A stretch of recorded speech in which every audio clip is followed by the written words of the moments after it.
இறுதி யுத்தத்திலே 6 மாத காலத்துக்குள்ளே லட்சக்கணக்கானவர்கள் கொல்லப்பட்டிருக்கிறார்கள். அவர்கள் தம்முடைய பிள்ளைகளை தேடி செல்கின்ற பொழுது பாலியல் ரீதியான சேட்டைகளுக்கும் உள்ளாக்கப்பட்டிருக்கிறார்கள். சாரணடையவில்லை என்ற பொய்களை சொல்ல முடியாது. சாட்சிகள் ஏராளமாக இருக்கிறார்கள்.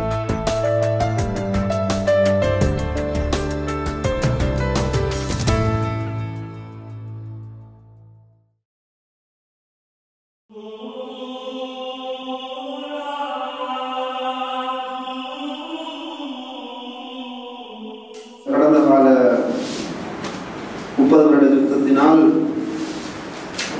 தமிழர்களும் சரி சிங்களர்களும் சரி இறந்திருக்கின்றார்கள், காணாமல் ஆக்கப்பட்டிருக்கிறார்கள். அதிலே வடகிழக்கிலே தமிழர்கள் ஏராளமாக கொல்லப்பட்டிருக்கிறார்கள், காணாமல் ஆக்கப்பட்டிருக்கிறார்கள். எங்களுடைய அரசாங்க தரப்பினர் ஜீரோ கேஷுவாலிட்டி, ஜீரோ டிசப்பியரன்ஸ் என்ற வார்த்தைகள் பாவிக்கிறார்கள். அது எங்களுக்கு மிகவும் மிகவும் மனக்கலக்கத்தை உண்டு பண்ணுகின்றது. வடகிழக்கிலே வாழ்கின்ற தமிழ் மக்கள் ஆகிய ஒவ்வொருவருக்கும் இந்த அரசாங்கத்தினுடைய வார்த்தை மிகவும் கவலையையும் கலக்கத்தையும் உண்டாக்குகின்றது. 30 வருட கால யுத்தத்திலே 1000க்கும் அதிகமானவர்கள் காணாமல் ஆக்கப்பட்டிருக்கிறார்கள். விசேஷமாக கடந்த இறுதி யுத்தத்திலே 6 மாத காலத்துக்குள்ளே லட்சக்கணக்கானவர்கள் கொல்லப்பட்டிருக்கிறார்கள். 10,000க்கும் மேலானவர்கள் 1000 மக்கள் காணாமல் ஆக்கப்பட்டிருக்கிறார்கள். இதுதான் உண்மையான நிலை. ஆகவே இந்த மக்கள் நான் மன்னார் மறை மாவட்ட பிரஜைகளின் தலைவர் என்ற அடிப்படையிலும் கத்தோலிக்க பங்கு குரு என்ற அடிப்படையிலும் இந்த காணாமல் ஆக்கப்பட்ட பிள்ளைகளுடைய உறவுகள் எங்களுடைய ஆலயத்தை தேடி வருவார்கள், உதவிக்கு என்று வருவார்கள், பிள்ளைகளை கண்டுபிடித்து தாருங்கள் என்று வருவார்கள். நாங்கள் என்ன செய்வது, எங்கு போவது, உங்களிடம் தானே சொல்ல வேண்டும் என்று அழுது கொண்டிருப்பார்கள். ஆகவே இவர்கள் தனியாக பிள்ளைகளை தேடி அலைந்தார்கள். அலைந்தவர்கள் பல வகையில் ஏமாற்றப்பட்டார்கள். அவர்கள் பல்வேறு தரப்பினருக்கு தங்களுடைய பணங்களை கொடுத்து ஏமாற்றப்பட்டிருக்கிறார்கள். அவர்கள் தங்களுடைய பிள்ளைகளை தேடி செல்கின்ற பொழுது பல்வேறு வகையான இன்னல்களுக்கும் துன்பங்களுக்கும் பாலியல் ரீதியான சேட்டைகளுக்கும் உள்ளாக்கப்பட்டிருக்கிறார்கள். இன்னும் சொல்ல போனால் அவர்கள் தேடி செல்கின்ற பொழுது அவர்களை அங்குள்ள தரப்பினர் பகுதியாக ஜோக்காக பார்த்து அனுப்பியிருக்கிறார்கள். ஆகவே இந்த காணாமலாக்கப்பட்ட மக்கள் ஒன்று சேர்ந்து தேடுவோம் என்று சொல்லி நினைத்து காணாமல் போன உறவுகளை தேடும் குடும்பங்களின் சங்கம் என்கின்ற ஒரு அமைப்பு உருவாக்கி ஒன்றாக தேட வேண்டும் என்று சொல்லி அவர்கள் முயற்சி எடுத்தார்கள். அந்த முயற்சியின் ஒரு செயற்பாடுதான் கடந்த 5ஆம் தேதி வவுனியாவிலே கிளிநொச்சி, முல்லைத்தீவு, யாழ்ப்பாணம், மன்னார் ஆகிய மாவட்டங்களை சேர்ந்த கிட்டத்தட்ட 700க்கும் அதிகமான ஆண்களும் பெண்களுமாக 4 மணியளவில் வவுனியா நகரசபை மண்டபத்திலே ஒன்று கூடினார்கள். ஒன்று கூடிய அந்த சந்தர்ப்பத்திலே சிஐடியினர் வந்து விசாரித்தார்கள். அவர்கள் எதற்காக வந்து சொல்லி பல விசாரணைகள் ஏற்பட்டன. அதன் பிற்பாடு எல்லாரும் அவர்கள் போவதற்கு நின்ற வேளையிலே ஏற்கனவே சொல்வதை போல பல துன்பங்களை அனுபவித்தார்கள், கஷ்டங்களை அனுபவித்தார்கள். ஆகவே இந்த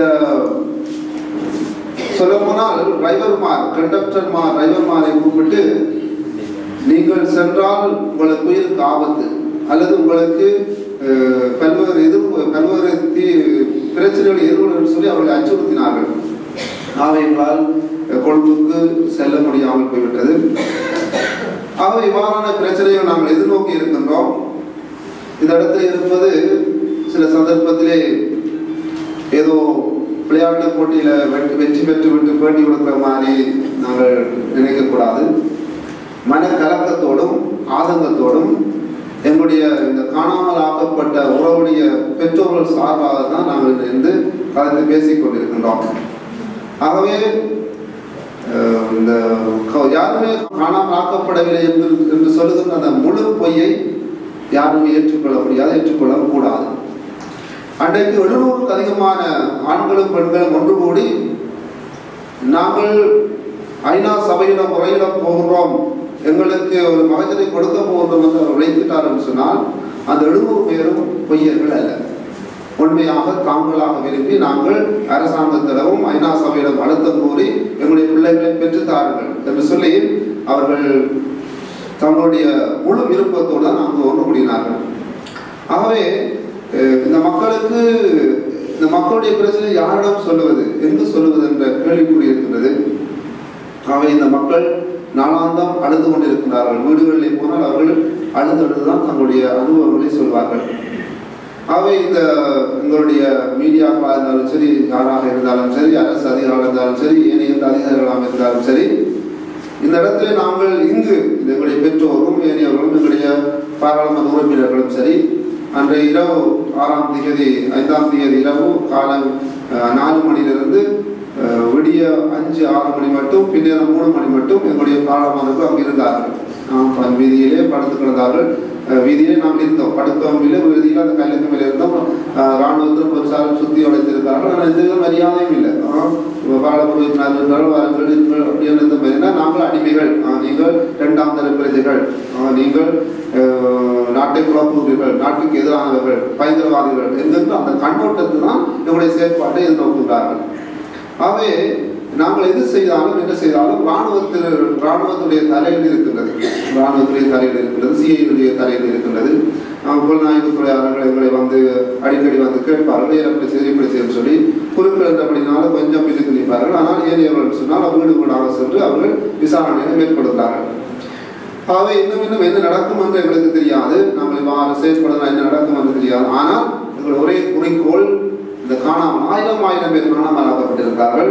நாங்களும் உங்களிடம் பிரியமாக கேட்பது, எங்களுடைய இந்த பிள்ளைகள் எங்கோ இருக்கின்றார்கள், எங்கேயோ ஒழிச்சு வச்சிருக்கிறார்கள். சின்ன பிள்ளைகள் பிரான்ஸ் ஜோசப்போடு சேர்ந்து இராணுவத்திடம் சரணடைந்த எத்தனையோ ஆண்களும் பெண்களும் கண்ணால கண்டவர்கள். அவர்கள் இராணுவத்திடம் சென்று ஒப்பு கொடுத்தது மாதிரி அவர்கள் ஒப்பு கொடுத்தார்கள், சரணடைந்தார்கள்.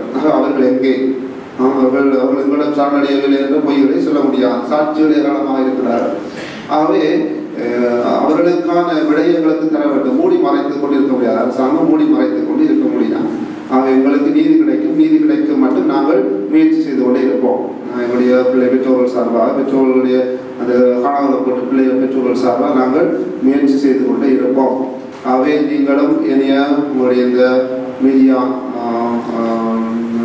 மக்களும் ஏனையவர்களும் இவ்வாறான முயற்சிக்கு நீங்கள் முழு ஆதரவு தர வேண்டும் என்று சொல்லியும், அரசாங்கத்தை அழுத்தம் கொடுக்க வேண்டும் என்று சொல்லியும், ஏனைய நாட்டின் பிரதிநிதிகள் விசேட விதமாக ஐநா சபையும் ஏனைய நாட்டு பிரதிநிதிகளும் இதிலே தலையிட்டு முழு மூச்சாக தலையிட்டு இந்த அழுது கொண்டிருக்கின்ற பெற்றோருக்கு நீதி கிடைப்பதற்கு முயற்சி செய்ய வேண்டும் என்றும் இந்த வேளையிலே நான் வினயமாக கேட்டிருக்கின்றேன்.